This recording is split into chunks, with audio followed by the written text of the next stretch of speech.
Clasificación B. Este programa puede contener escenas de violencia, adicciones, sexualidad o lenguaje no apto para audiencias menores de 12 años.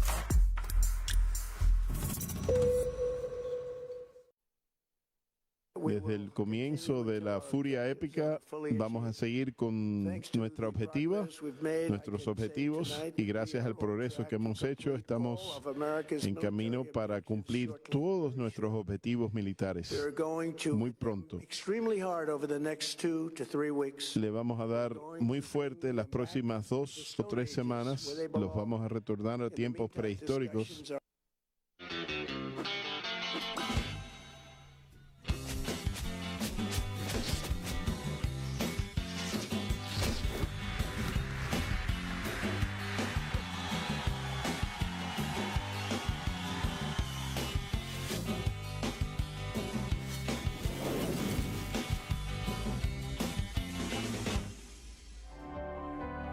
El presidente Donald Trump sacude el tablero internacional. Anunció que la guerra continuará, pero los objetivos estratégicos militares ya no son los mismos. Ahora buscará la destrucción total de Irán. Curiosamente, alineados con los objetivos del sionismo político de Israel que tienen sobre la región de Medio Oriente. Estados Unidos dice que ya es energéticamente independiente y que no necesita el petróleo de Hormuz, afirmando que ya no peleará las batallas de sus aliados por la OTAN por combustible. El mandatario fue más allá de afirmar que el país será enviado de vuelta a la edad de piedra. Entonces nos preguntamos, Molina, ¿qué significa el anuncio de Donald Trump en temas geopolíticos y electorales para los Estados Unidos? Le está diciendo a la base electoral de Estados Unidos, aguanten más tiempo, vamos a continuar con la campaña militar en Irán. Primero que nada por una cuestión que él no lo dijo en su declaración. Vamos a continuar con una campaña de desestabilizar económicamente a nuestra principal competencia geopolítica, que es China. Y la gente se va a preguntar por qué. Bueno, hacíamos la mención en la edición pasada de Nuevo Régimen de que el 25% del petróleo y del gas del mundo pasa por el estrecho de Hormuz, que evidentemente es importante para lo que es el suministro para todas las industrias. Pero algo que hay que decir en términos interesantes de lo que es la política geopolítica de Estados Unidos y que representa a Donald Trump es que el 46% de estos dos energéticos, el petróleo y el gas, que requiere China para sus industrias, viene precisamente de los países exportadores de estos dos combustibles que pasan por el estrecho de Hormuz. Es decir, se pretende detener la producción industrial de China, que evidentemente ya representa una amenaza a la economía estadounidense, y también otra cuestión de los planes a mediano y largo plazo que tiene China. China, en términos de superpotencia económica, tiene la idea de volver a reactivar las rutas de la seda, pero aparte de lo que es la tradicional, que precisamente pasa por Irán, tiene otras que pasan por la parte del canal de Suez, otra que va a pasar por la parte de lo que va a ser el Ártico cuando se descongele, y dentro de lo que es la ruta terrestre, la que conecta en Irán, una va a dar vuelta por Moscú y va a integrarse otra vez a Europa. Entonces, la realidad de que le pide a los estadounidenses que aguanten el aumento de los precios del combustible en su nación es como parte de la política geopolítica de tratar de detener el crecimiento inevitable que va a tener China en los próximos años. Entonces, Donald Trump está utilizando al Medio Oriente para tener una guerra indirecta con China por el poder de los recursos. Otra vez volvemos a los recursos. Y sobre todo, la medida que está anunciando Donald Trump, y también ya lo había dicho hace algunos días, es presionar a los aliados de la OTAN para que intervengan militarmente en el estrecho de Hormuz, porque en términos discursivos Donald Trump presume que lamentablemente ya asesinó a los líderes políticos y militares en el sentido de que son vidas humanas. Dice que ya destruyó parte de la infraestructura de la producción de lo que es su proyecto nuclear, argumentando que podría haber desarrollado una bomba de destrucción masiva, en específico una bomba nuclear. Pero siempre está en el hubiera. En el hubiera. Y creo que también otra parte importante es de que quiere mandar el mensaje a todos los aliados de la región de que si no quieren agarrar la alternativa de que sus fuerzas militares intervengan en la liberación, entre comillas, del Golfo de Hormuz, pues la parte que le beneficia a los sectores económicos de la élite estadounidense que le llevaron al poder a Donald Trump, que es, bueno, nosotros tenemos autosuficiencia energética, tenemos producción de petróleo y gas, cómprenos a nosotros. Entonces, lamentablemente la guerra otra vez al servicio de los grandes capitales, al servicio de la estrategia geopolítica de Israel de tener control hegemónico en términos militares y económicos de la región del Medio Oriente y lamentablemente a costa pues de los bolsillos de todo el mundo y en especial lo que creo que ya no le está importando tanto a Estados Unidos con Donald Trump, a los bolsillos de su pueblo. Y algo criminal que hay que distinguir es el discurso tirano y autoritario, incluso agresivo, que tiene Donald Trump frente a todos los países internacionales que están inmiscuidos en esta guerra o en este conflicto, pues por los recursos y por los intereses mayoritarios de Estados Unidos. Entonces, aquí el cuestionamiento es si Estados Unidos, otra vez ya te lo preguntaba en un episodio pasado, pero creo que es la pregunta constante, ¿qué va a ganar aparte de China con este intercambio de recursos o con bloquearle su gas y su petróleo? Pues queda claro que ahorita el interés, creo yo, más importante es beneficiar a los sectores económicos de la élite de Estados Unidos, que podríamos decir que son el sostén económico de lo que es la industria militar de Estados Unidos, o sea, la venta de armas. Y otro de los puntos muy importantes que mencionó Donald Trump es de que todavía Estados Unidos va a tener la política de perfora baby, es decir, que las empresas petroleras en territorio estadounidense sigan extrayendo gas y Tardé demasiado petróleo. en entenderlo. Era lo que decía Donald Trump. Entonces, lamentablemente, esta situación que vamos a tener en toda la región del Medio Oriente simplemente es la representación de los intereses económicos de Estados Unidos. Donald Trump trata de vender a la población de Estados Unidos de que la intervención militar en Irán es más productiva, más salvadora y más fructífera comparándole con la intervención que ha tenido Estados Unidos en otras guerras. O sea, hizo mención que en Vietnam se aventaron 18 años, 3 años y medio de la Segunda Guerra Mundial, 8 años en Irán y Afganistán, pero la realidad es de que está haciendo este anuncio con la lógica de decir, nosotros vamos de fondo. Y creo yo que también quiere presionar a la OTAN porque Irán resultó respondón. O sea, Irán, a pesar del asesinato de su población, de sus líderes políticos, ha mandado mensajes claros en términos militares. Una, de que está bombardeando todos los países vecinos de la región que tienen bases militares en Estados Unidos. Dos, que detuvo y tiene control del flujo de comercio petrolero y energético y también de otras materias primas y elementos comerciales, no solamente energéticos, del estrecho de Hormuz. Y tres, ha mandado mensaje de que todavía tiene arsenal para poder poner en aprietos a Estados Unidos y a Israel, por ejemplo. Y que discursivamente se hace cruel reafirmar y que se haga un orgullo que Estados Unidos pueda tener una guerra y terminarla en 32 días.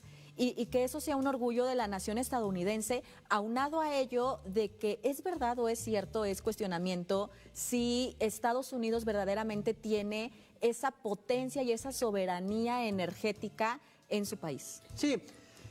Miren, en el caso del público que siempre debemos de apelar a que entiendan la conciencia histórica, la realidad es que en términos discursivos, Estados Unidos siempre tiene falsas banderas para proteger sus verdaderos intereses. En este caso son económicos y militares. Te manejan el discurso de que se iba a desarrollar armas de destrucción masiva, en este caso nucleares, en Irán. Bueno, hace 2 semanas el que era encargado de la seguridad interna en términos de terrorismo renunció porque dijo que Estados Unidos se vio obligado por parte de Israel para intervenir en Irán cuando no representaba ninguna amenaza nuclear. 2, dijo que con asesinar a la élite política y militar de Irán, el pueblo de Irán se iba a levantar para poder abrir una nueva forma de negociación. Ya se vio que el pueblo iraní no está apoyando lo que es la estrategia a la venezolana que están aplicando en Irán. Y tercer punto y más importante, queda claro que en términos de la estrategia militar de Estados Unidos, Donald Trump está sufriendo las consecuencias de que en términos geopolíticos ha menospreciado a sus aliados de la OTAN. ¿Cuál es tu perspectiva política? ¿Qué va a pasar en 2 semanas que Donald Trump dijo que iba prácticamente a erradicar al pueblo iraní? Tiene 2 escenarios. El primero es de que en 3 semanas va a decir que se retira, que ganó el conflicto, pero creo yo que ese es el escenario poco probable. Lo que él va a apostar es al alargamiento de este proceso, porque evidentemente está consciente de que si se retira en 3 semanas de Estados Unidos y no presenta resultados concretos del cambio de régimen y de la presión económica que quiere para la región, va a ser interpretado en términos militares y políticos de que Irán resistió y se le derrotó en términos de estrategia geopolítica a Estados Unidos. Ese punto creo que va a ser de vital importancia, de que si Donald Trump y sus generales militares no toman buenas decisiones en términos de qué van a proceder en esas 3 semanas, podemos decir que para lo que es la historia militar y política de Estados Unidos, Irán se puede convertir en nuevo Vietnam, en el trauma de donde un pequeño país en términos de estructura militar derrotó en términos de estrategia territorial a Estados Unidos. Creo que eso es la gran preocupación que tiene Donald Trump, de pasar en la historia como un presidente derrotado. Y para concluir este tema, podemos decir que, número 1, Estados Unidos va a seguir los ataques contra Irán a pesar de la desaprobación generalizada de su pueblo y de la inflación y el enorme costo económico y político que está presentando. En segundo momento, anuncia la destrucción total de la República Islámica. Y en el tercero, si el cambio de régimen nunca fue un objetivo y si Irán está completamente incapacitado para producir armas de destrucción masiva, entonces el objetivo real de esta guerra siempre ha sido la expansión de Israel en la región y la desactivación económica de China.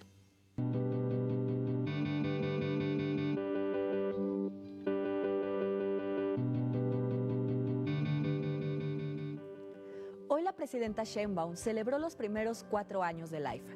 Con más de 18 millones de pasajeros movilizados y una recaudación aduanera de 241,000 millones de pesos, la visión del expresidente López Obrador y la presidenta Sheinbaum rinde frutos.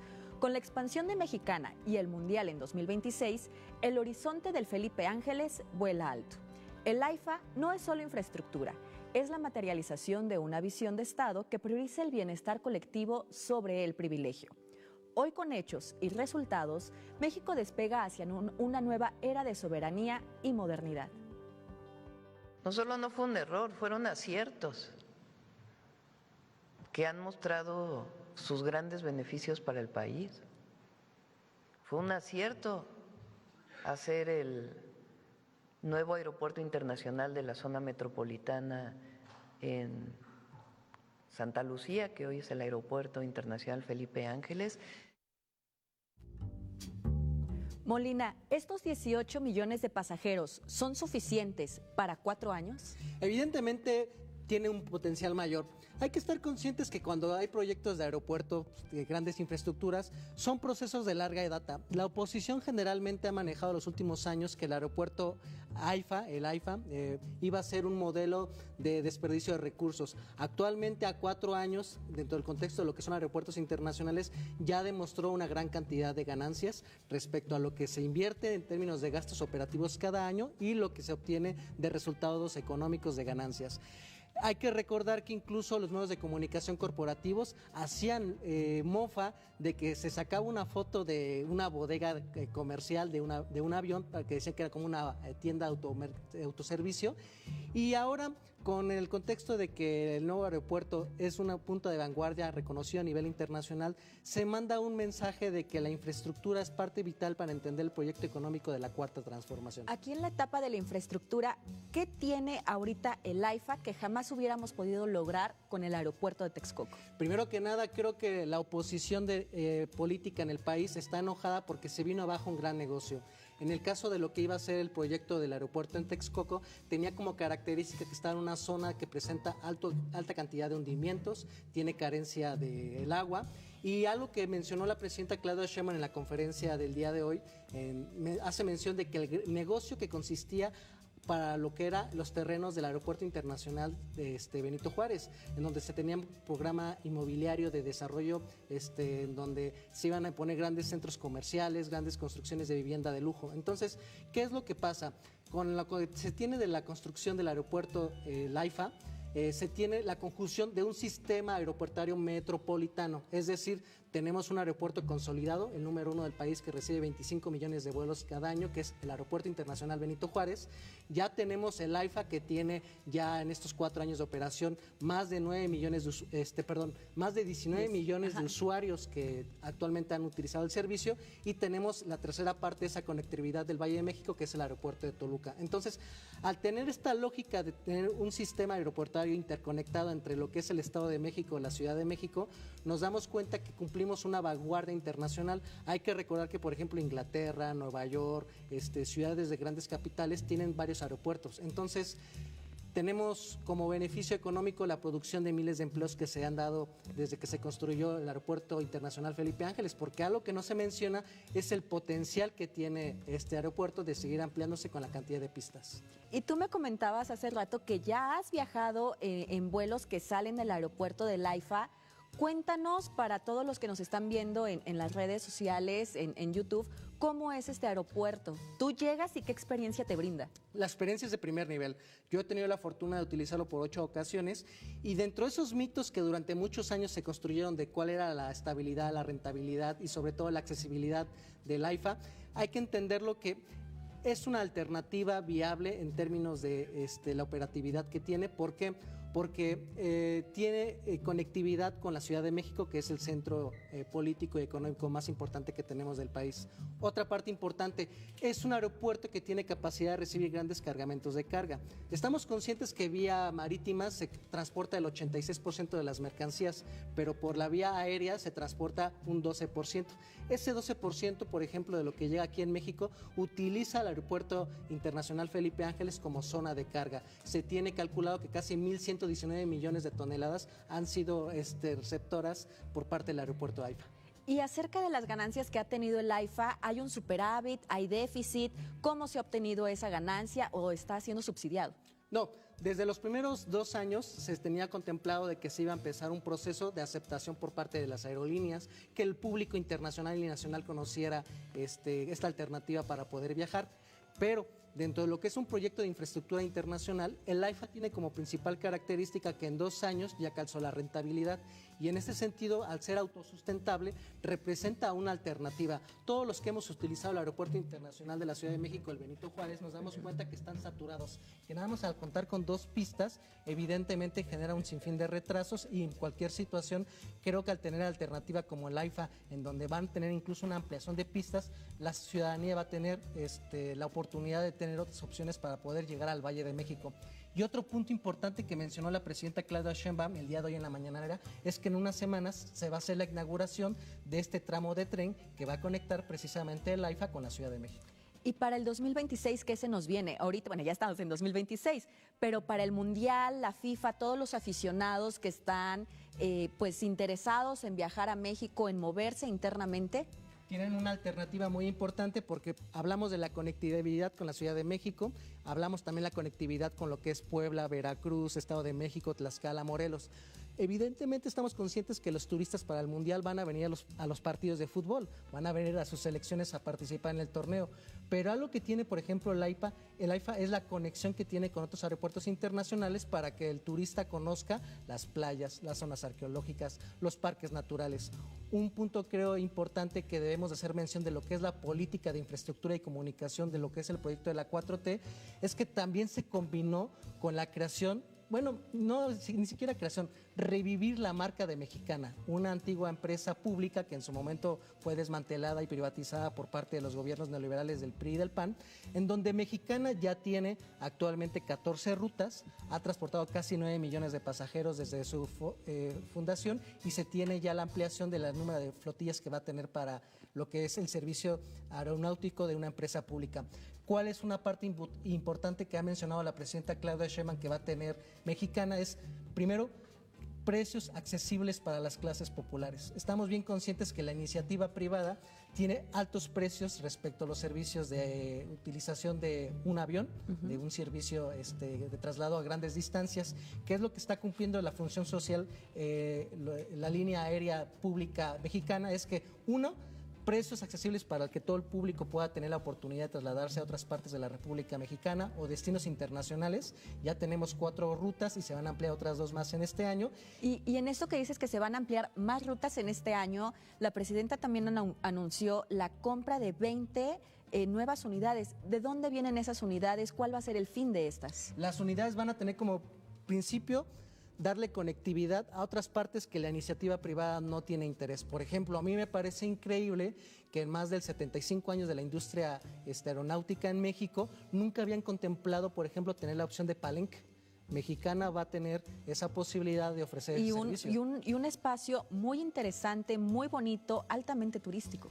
Otro punto importante, por ejemplo, era la capital de Tamaulipas, Ciudad Victoria, no tenían la oportunidad de adquirir ese servicio. Entonces, si nos damos cuenta que la función social de la aerolínea mexicana, primero que nada es dar accesibilidad al público de estos servicios de transporte. 2, dar cobertura en comunicaciones de lo que no le interesa a la iniciativa privada. Y 3, entender y reivindicar lo que son las empresas públicas. Evidentemente las empresas públicas deben de tener un margen de ganancia para reinvertir en equipos, en mantenimiento, comprar nuevas unidades como lo que anunció la presidenta Claudia Sheinbaum, pagar salarios, pero también se requiere tener ganancias para tener esa amplitud en el proyecto. Y eso ha mostrado el proyecto de Mexicana y el AIFA, de que han sido rentable, contradiciendo a lo que durante más de 36 años nos vendieron mediáticamente, de que la empresa pública es ineficiente y que el mercado va a resolver todo.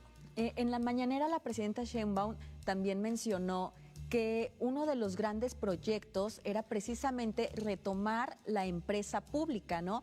Entonces, en este retomar de la empresa pública, ya también mencionaron que se alcanzó el punto de equilibrio del AIFA y que ya lo hemos superado ese punto de equilibrio. ¿Qué nos puedes comentar al respecto? ¿Cómo funciona el punto de equilibrio? El punto de equilibrio, como lo mencionaba, se hace un grado de inversión.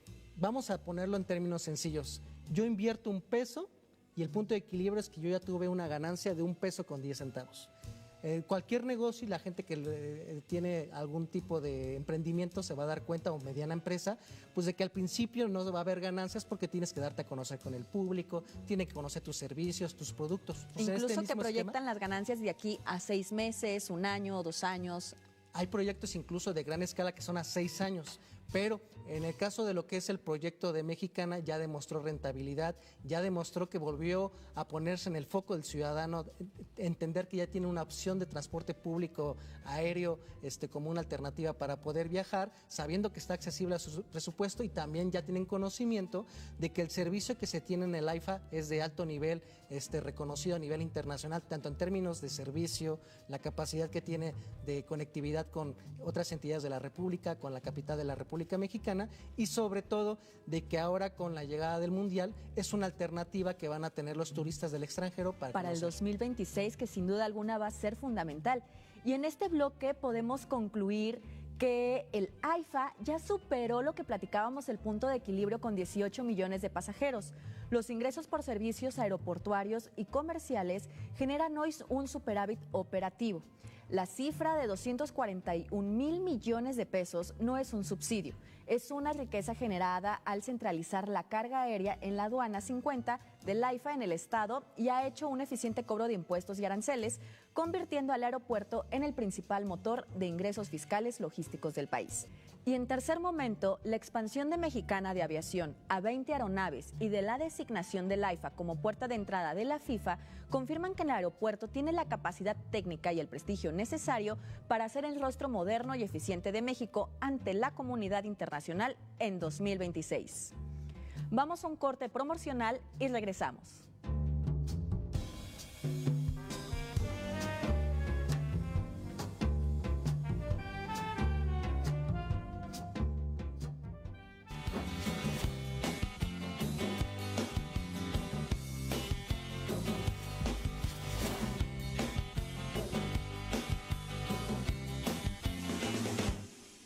De Guanajuato para ti, la gran fiesta del espíritu regresa a nuestras pantallas.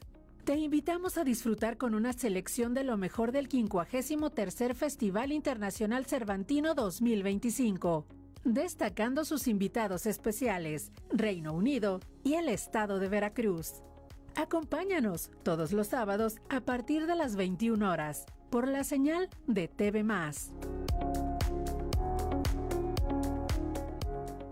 Conoce los nuevos horarios de transmisión de nuestra barra deportiva. La Botana, lunes a las 7 horas. Voz Deportiva, viernes a las 7 horas. Más deportes, de lunes a viernes a las 20 horas. TV+, conectando contigo.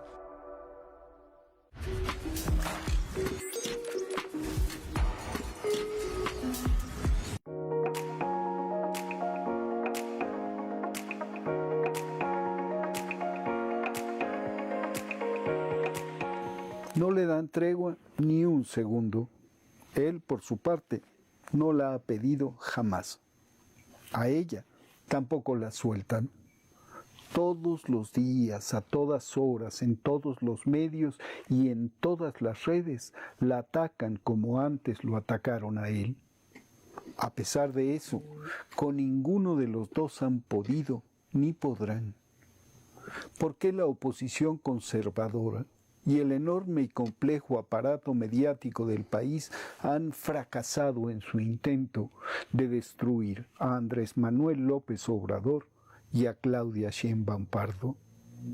Nunca en la historia habían gozado de una libertad de organización, de movilización y de expresión tan plena y absoluta. Sin temor a ser reprimidos, las y los opositores pueden hacer y decir lo que les dé la gana. Otro tanto sucede con los intelectuales, columnistas, reporteros y presentadores de radio y televisión. Hoy nadie les ordena qué decir, nadie les paga por callar, nadie les censura. Si tuvieran la razón, ni Andrés Manuel hubiera terminado su sexenio, ni Claudia se hubiera convertido en la primera presidenta de la historia de México, con índices históricos además de aprobación ciudadana. Si hablaran con la verdad, hace ya tiempo que habrían logrado que el pueblo le diera la espalda al movimiento de la Cuarta Transformación. Su arrogancia les ciega, les impide actuar sin mirarse al espejo. Creen que en México nada ha cambiado, que la mayoría de las y los mexicanos comparten la rabia, el miedo, el resentimiento que les enferma y que quieren volver a ese pasado que solo ellos añoran. No comprenden, y eso sucede también a las buenas conciencias, el carácter plebeyo, profundo y radical del humanismo mexicano. De esa fuerza telúrica que los sacó del poder, dejándoles un amplísimo margen de maniobra que ni aun siendo gobierno habían tenido antes. Siguen pensando que Andrés Manuel era un presidente más, que Claudia le obedece, que las masas son ignorantes, manipulables, y ellas y ellos los pastores de ese manso rebaño. Ven a Morena justo como ven al PRI o al PAN. Creen que lo saben todo y no entienden un carajo. Porque lo que aquí sucede nos exige a todas y todos un ejercicio de honestidad intelectual, de humildad del que ellas y ellos son incapaces. Empeñados en lo pueril, en la intriga, la grilla y el chisme, la mentira, la calumnia y el insulto, simplemente no ven, no reconocen lo inédito, lo extraordinario de este proceso revolucionario que vivimos.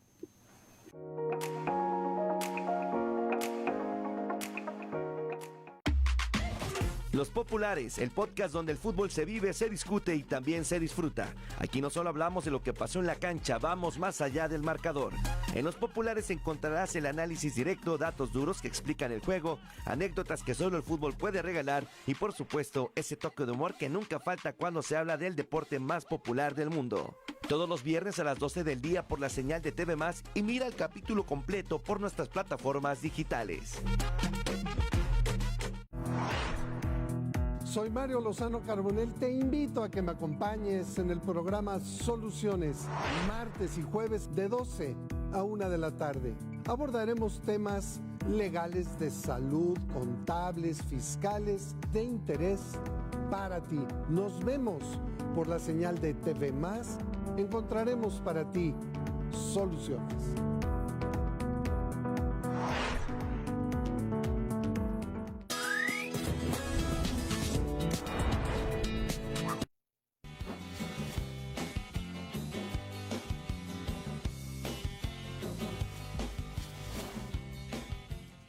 Cifras históricas en la lucha contra la pobreza en México.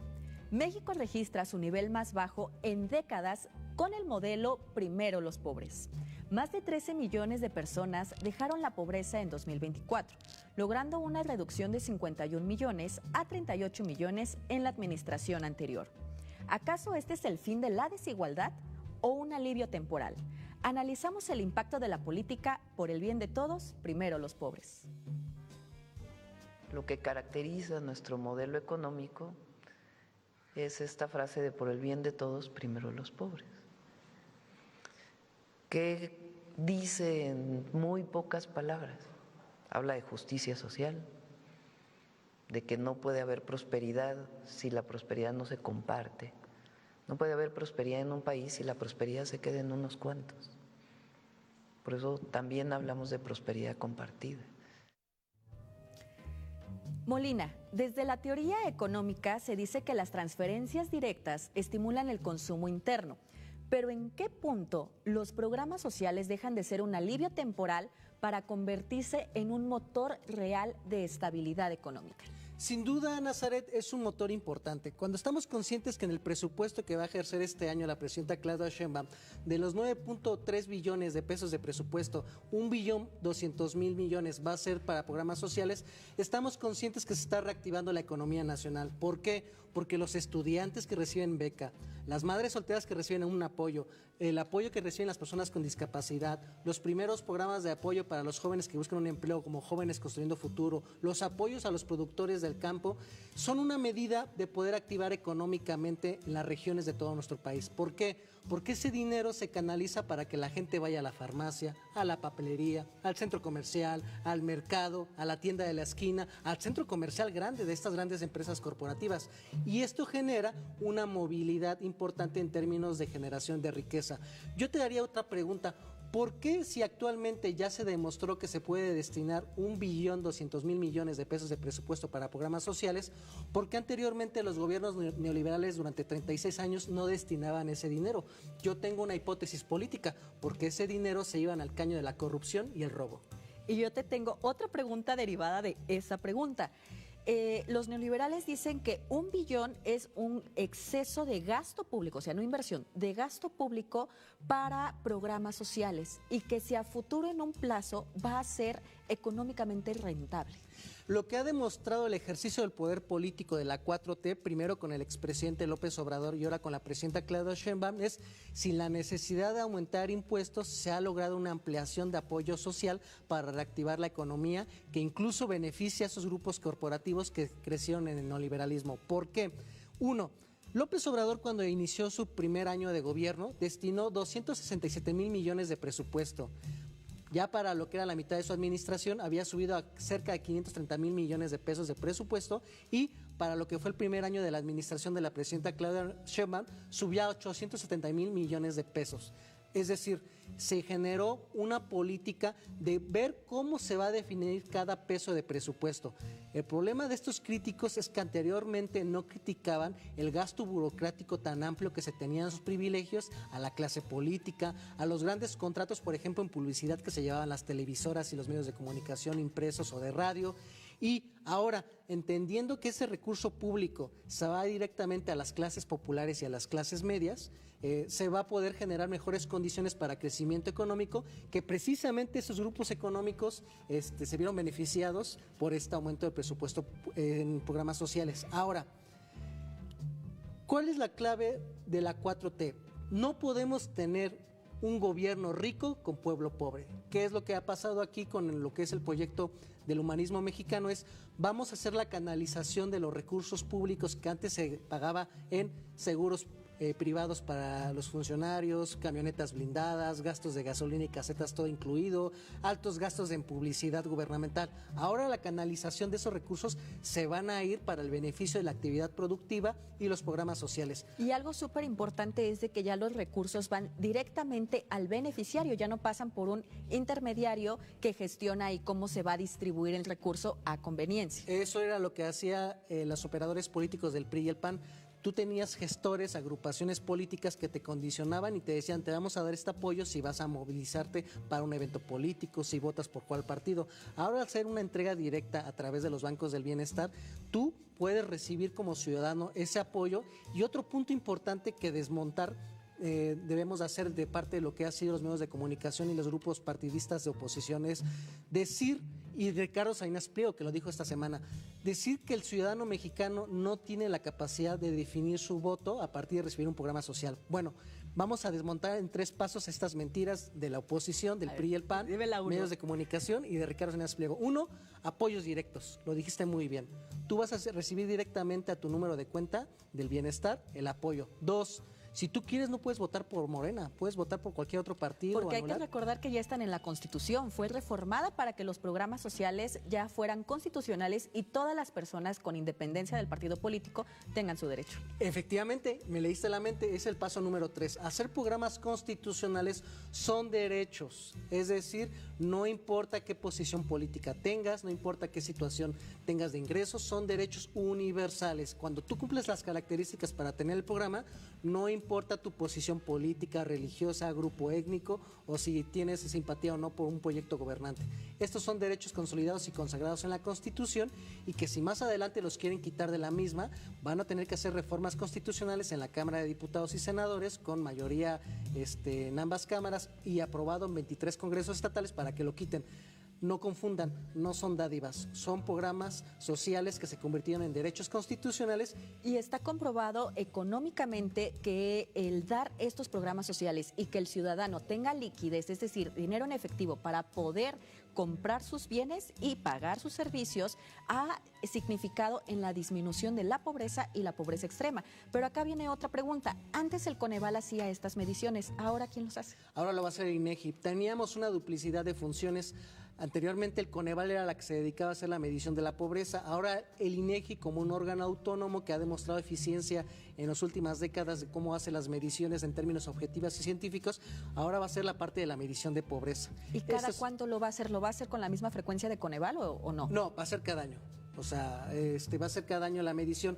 Pero creo que debemos de anotar un elemento muy importante que los medios de comunicación corporativos y la oposición han planteado como una falsa preocupación por parte de la población. Dicen, ¿por qué este modelo de programas sociales a la larga puede ser perjudicial para las finanzas públicas? Bueno, ¿qué demostró la administración del expresidente López Obrador y la presidenta actualmente Claudia Sheinbaum? Se puede dar esta ampliación de recursos económicos a todos los sectores sociales de México sin la necesidad de aumentar impuestos. ¿Qué fue lo que cambió? Lo hablábamos al principio de este bloque, la parte de que se canalizan los recursos de gastos y privilegios del gobierno a los sectores sociales. Y otro punto muy importante es que se está haciendo que los grandes grupos empresariales paguen impuestos. Precisamente Ricardo Salinas Pliego fue de los últimos empresarios que se trató de tener amparos judiciales, hacer dilaciones para no pagar los impuestos. Otras grandes empresas como FEMSA, como Walmart, como Grupo Carso, entendieron que tenían que pagar los impuestos para poder ayudar a contribuir a la distribución de la riqueza y a la parte de la justicia social. ¿Qué pasa aquí en México? Es que la administración de la presidenta Claudia Sheinbaum ya cobra los impuestos, se acabaron las condonaciones, porque esa era una estrategia que ellos tenían. Para la población en general, para los ciudadanos no empresarios de los grandes recursos financieros, no nos van a subir los impuestos, no vamos a tener una merma en esa capacidad de poder adquisitivo.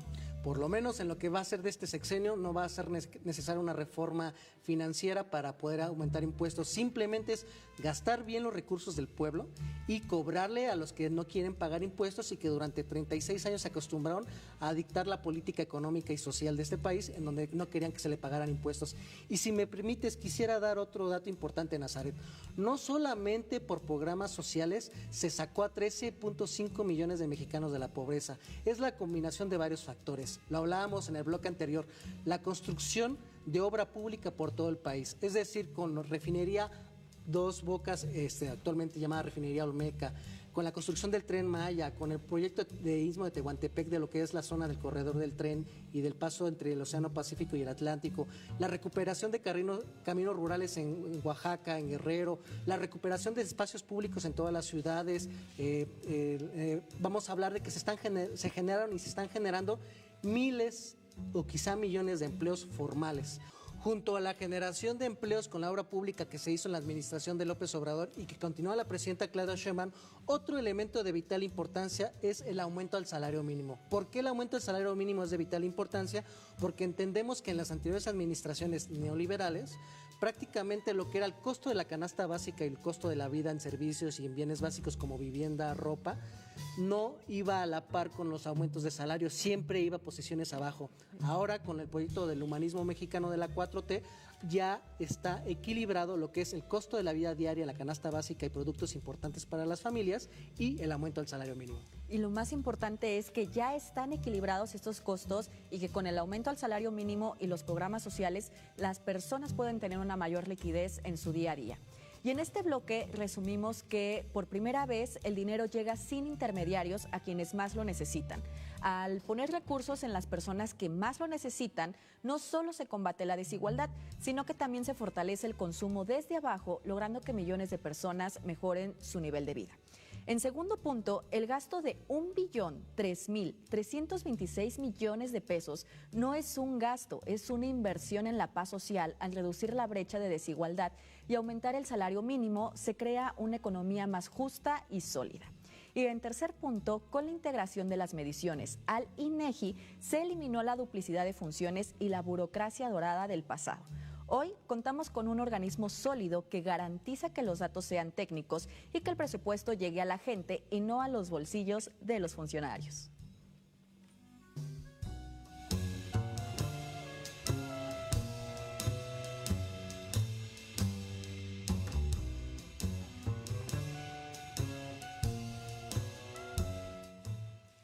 El programa Apoyo a la Palabra es una de las apuestas principales de la administración de Rocío Nale en Veracruz. Básicamente se trata de préstamos o apoyos directos diseñados para que las personas puedan iniciar o fortalecer sus propios negocios sin tanto rollo burocrático. Está enfocado en emprendedores y en micronegocios en zonas de mayor vulnerabilidad. Un dato curioso y preciso es que cerca del 80% de los apoyos se han entregado a mujeres.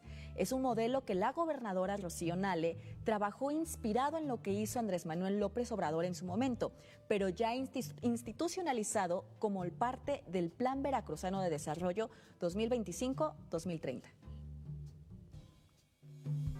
Y aquí fue donde me pidieron que necesitaban apoyo las mujeres y hombres para poder salir adelante. Van con su bono de cobro y les van a dar el dinero sin ninguna comisión a nadie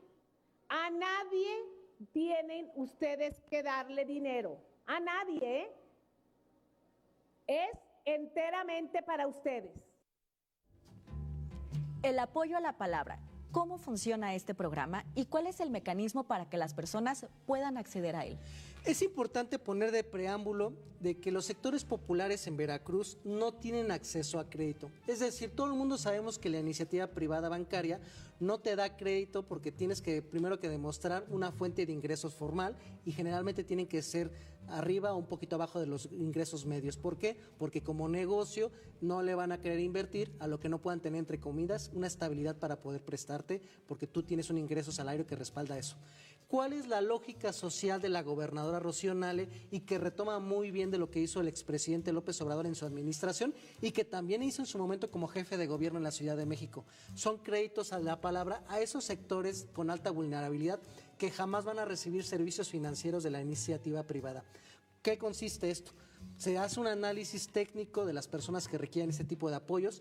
Es algo sobresaliente que el 80% son para mujeres, que también lamentablemente socialmente todavía tenemos en el mundo, que tienen un nivel de desigualdad con los hombres en términos laborales y de créditos. Entonces, si se hace este análisis de lo que es el programa de crédito, la palabra de la gobernadora Rocío Nale es: te voy a dar financiamiento como una persona con alta vulnerabilidad para que emprendas un proyecto y puedas iniciar un micronegocio. Y solo es de palabra. Y solo es de palabra. Se da un apoyo que va de 7,000 a 10,000 pesos. Si tú demuestras que durante esos 6 meses tu negocio va fructificando y que tú pagas antes de los 6 meses, tú reintegras esa cantidad de dinero y para un siguiente ejercicio fiscal vas a poder pedir un aumento para el crédito que puede ser hasta de 15,000 pesos. Oye, Molina, hay una consulta. Pues muchas personas se han de preguntar ahorita, 10,000 pesos, ¿para qué te alcanza? Es que la lógica de los grandes grupos empresariales, sobre todo bancarios, es que siempre tienen proyectos a larga data, pero siempre hay que ver la historia del pueblo mexicano, que siempre ha improvisado para poder salir adelante. Entonces vemos mucha gente que inician pequeños negocios humildes, por ejemplo de alimentos, de ofrecer algún tipo de servicio en los mercados, en lugares de gran producción comercial. Pero imagínense que llegan a recibir un apoyo de 10,000 pesos en primer lugar y luego de 15,000. Eso te va a ayudar, por ejemplo, para que puedas comprar aditamentos que te van a ayudar, por ejemplo, un comal, un refrigerador. Es una medida de apoyo a estos sectores populares. Y creo que también otra parte importante es la confianza que se le tiene al pueblo, porque también estamos conscientes que los negocios a veces no van a jalar. Algo que tiene, creo, muy loable este programa que tiene la gobernadora Rocío Nale es de que no se te exige que lo pagues. Obviamente, si tú tienes un compromiso y resultas... Entonces, no hay intereses, no hay una exigencia porque tú pagues ese crédito que se te dio, como en las instituciones financieras privadas, que los intereses son súper altos. Sí, arriba del 46% de lo que se te prestaron para iniciar, ¿no? O sea, acá es, si tú demuestras que fuiste muy bueno en tu microemprendimiento, lo pagas, para el siguiente ejercicio fiscal te vamos a dar todavía más dinero. Y si no jaló o si no te alcanza para pagar, no hay ningún problema. Por lo menos se pusieron las bases sociales para que tú puedas sacar adelante una forma de poder ayudar. ¿En cuántos municipios se ha otorgado ya este apoyo? Estos municipios, primero que nada, los que se van a poder aplicar el programa son zonas de alta marginalidad. O sea, a veces la oposición banaliza los temas y no se meten a fondo a entender.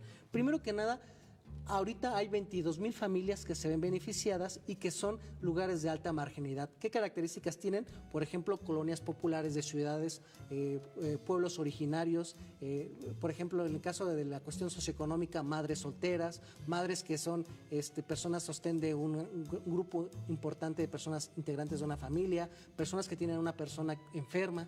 Este programa está focalizado para zonas rurales, zonas urbanas, generalmente fuera de los grandes centros urbanos. Oye, y en las zonas rurales no hay bancos privados. ¿Cómo van a hacer una inclusión financiera para poder cobrar estos créditos a la palabra? Ese es otro punto que va de la mano y enlazado. Estamos bien conscientes que las instituciones financieras no tienen a veces el interés de poner cajeros o bancos en lugares poblacionales de bajo índice de personas. ¿Qué es lo que pasa acá?